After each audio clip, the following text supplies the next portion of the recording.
And 1 in 13 children have food allergies in this country. So listen to how children describe what happens during an allergic reaction. My tongue started itching, and my mouth started itching, and I didn't feel so good. My tongue felt weird, and then my throat started to get really itchy. Felt like my stomach was moving around. If I eat a lot of sesame, I'll just get a stomach ache.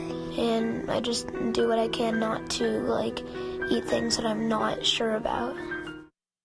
Well, one group is preparing school teachers and staff members to care for students with food allergies. Dr. Haiti Demain and Jamie Resnick join us now with Allergy Safe Kids. Welcome to the show, ladies. So, Haiti, what motivated you to create Allergy Safe Kids?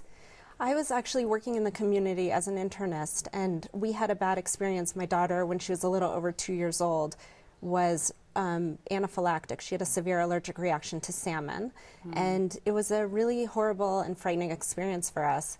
And so it got me thinking, what's going to happen when she's not in our care, in our nanny's care, and what was going to happen when she was in school. So I was motivated, and I started to research what was happening in schools, and I needed to figure out a way to get education into our schools. And that's why you feel it is so important that our teachers and the staff actually are properly trained to take care of these children. Exactly. In Colorado, we don't have full-time school nurses. So what that means is that our staff are the eyes and ears for all of our children, and they need to be trained, and they need to know exactly what to do about food allergic reactions and what to do for our children.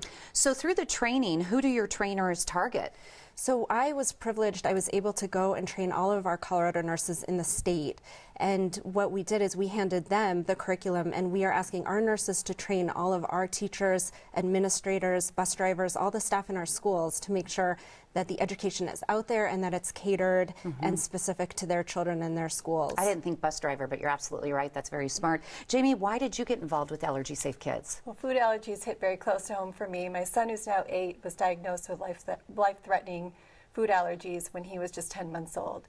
So it's all we've ever known in our house. Right. When he started preschool, I was terrified that something would happen to him at school, especially as a small child. He might not be able to tell anybody that he was having a reaction, but I was really worried that the school staff and his teachers wouldn't know what to do. I can imagine the pit in your stomach all day just waiting for that phone to ring. And how does it make you feel when you have someone like Haiti, when they put a group like this together to make sure that your child's safe? I'm so proud of Haiti and the work that Allergy Safe Kids is doing.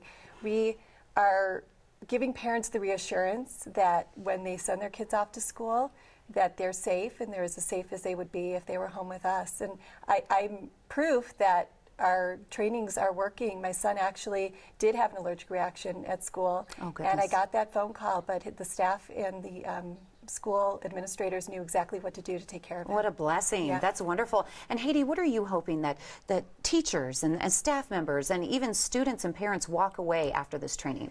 There's really 3 big categories that I'd love them to be comfortable with. One is prevention strategies and understanding how to prevent reactions, such as reading food labels, taking steps in that direction. The second thing is really understanding and recognizing signs and symptoms, making sure they know how to identify an allergic reaction. And then the third one is knowing when to use an EpiPen or any epinephrine autoinjector, and how to use it, how to find the right staff in the schools who are allowed to administer it.